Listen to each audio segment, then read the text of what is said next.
Ay, mi querido Víctor Manuel Prudencio Vallejo, catedrático de la UNAM, Ciencias Políticas y Sociales. Qué buena noticia, muchos españoles por allá en su tierra hermosa escuchan. ¿Qué tal, Fernanda? Así es, todo por internet. El sábado estaba en una comida con ellos y me estaban diciendo, platicando sobre mesa, me decían, es que Fernanda Familiar es muy reconocida. Y yo dije, pues yo colaboro con ella. No, ay, qué emoción, qué emoción. No, a mí me da también emociones. A toda la comunidad española, Exacto. Muchísimas gracias y gracias por ese reconocimiento en España. De verdad les agradezco enormemente.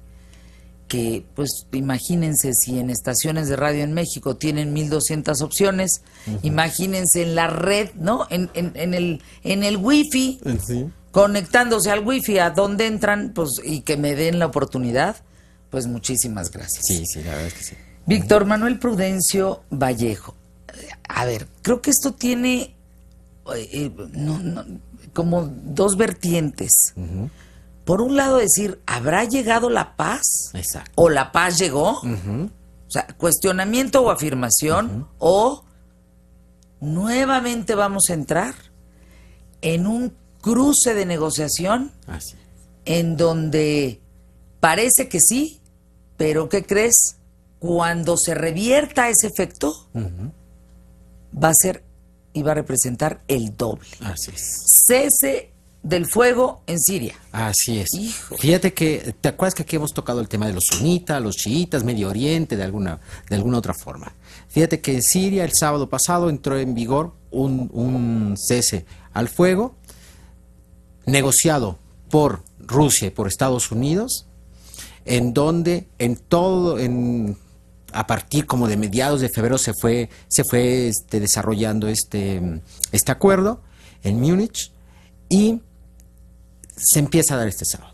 ¿Qué ha sucedido? Sí, ha habido algunos enfrentamientos, ha habido algunos bombardeos, sí, no ha sido al 100%, pero como tú dices, ¿es el inicio de algo o no va a servir para nada? Yo como lo veo es que es el inicio de algo, después de 5 años de guerra civil, 260,000 muertos, fíjate, 11 millones de desplazados, hay gente que dice que son 20 millones de desplazados. Entonces, ojalá, yo creo que están puestas las condiciones a fin de que poco a poco este sea el primer paso para llegar a una negociación, que venga la paz en esta zona de Siria. ¿Y por qué Siria es importante? Porque fíjate que muchos especialistas comentan que el tema de Siria es un tema que no es solamente la guerra civil en Siria, sino que ahí confluyen los yihadistas, el tema de los yihadistas, del terrorismo. Ahí confluye el tema de una posible guerra fría, segunda guerra fría, que inclusive lo dijo el primer ministro ruso, de que si no se llega a un acuerdo en Siria, no se pacifica, pues habrá un enfrentamiento bastante fuerte entre los Estados Unidos y Rusia.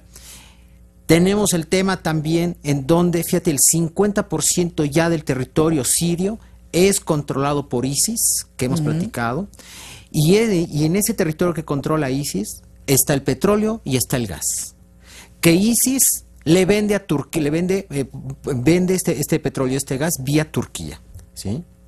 Entonces, son varios aspectos, es un conflicto que de ser doméstico, exclusivo de Siria, es un conflicto que impacta a todo el mundo, es un conflicto global, podemos decirlo. Y es muy interesante entonces estos esfuerzos que se están llevando a cabo para tratar de pacificarlo.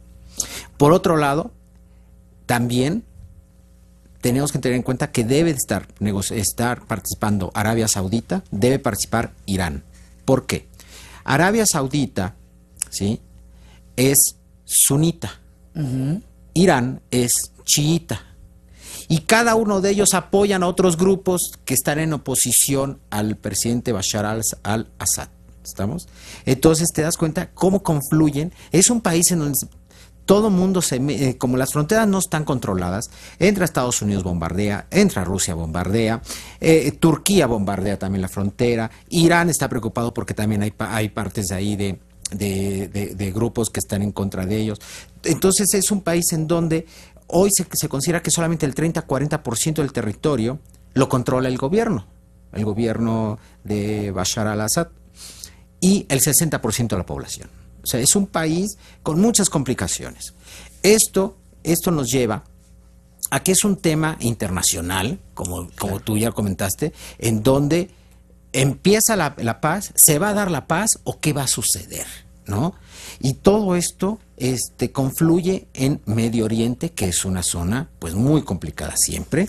Pero es que además hablar de paz es decirle a ISIS, estate en paz. Exacto. Y esa es la pregunta, ¿será posible decirle a ISIS, estate en paz? Exacto. Digo, a una semana, ¿no?, que amenaza a dos grandes líderes, emprendedores en su momento, hoy putrimillonarios como Zuckerberg, ¿no? Entonces, híjole, pues se podrá. Exactamente. Y fíjate que hay, dentro de esta conferencia de paz que se llevó a cabo en Múnich, el presidente de esta conferencia en Múnich comenta que se deben de sentar a la mesa para que esta paz perdure, se consolide en Siria, se debe de invitar a ISIS. Fíjate. ¿Por qué? Porque inclusive ponen el ejemplo, cuando pasó lo de Serbia, Kosovo, toda esta zona de los Balcanes, ¿te acuerdas? La guerra con la OTAN y todo esto, se invitó a Milosevic para hacer la negociación. No se puede negociar si no están todas las partes. Y aquí una parte importante es ISIS. Y ahí en esa conferencia se dijo, se tiene que invitar, tenemos que negociar. O acabamos con ellos en la batalla, o los invitamos a la mesa, porque si no, de otra forma, no va a haber paz en esta zona. Es una declaración muy fuerte de este diplomático alemán, ya retirado, y que está presidiendo esta conferencia en Múnich, y que dice, o se acaba por la batalla, o los invitamos a la mesa, porque es un factor de poder en Siria. Punto. Polémico invitar a ISIS, porque aquí hemos hablado de todo lo que han hecho, destruido cuestión cultural, cuestión de vidas, pero es polémico, pero yo creo que no está tan errado. A la mesa se tienen que sentar todos para obtener una paz. ¿Cómo lo ves? No, muy difícil, Víctor Manuel Prudencio, muy difícil. La realidad es que de lo que ha sucedido, de los videos que hemos visto, claro, de las agresiones, sentarían a ISIS. La agresividad, la violencia con la que... Sentarían a ISIS a negociar. Fíjate. ¿Confiarías en que lo que se negocie se mantenga? Se mantenga. Se me hace bien delicado. Es un tema, te digo, pero ya está en la mesa, ya está, y lo propuso el presidente de esta conferencia en Múnich de paz, en donde dice, hay que sentarlo. Bueno, pues tus datos, mi querido Víctor Manuel Prudencio, para despedirnos. Fernanda, pues el Twitter, @bmprudencio, y el correo electrónico manuelpru@yahoo.com.mx. Gracias, muchas gracias. Hacemos una pausa, regresamos en un momento más.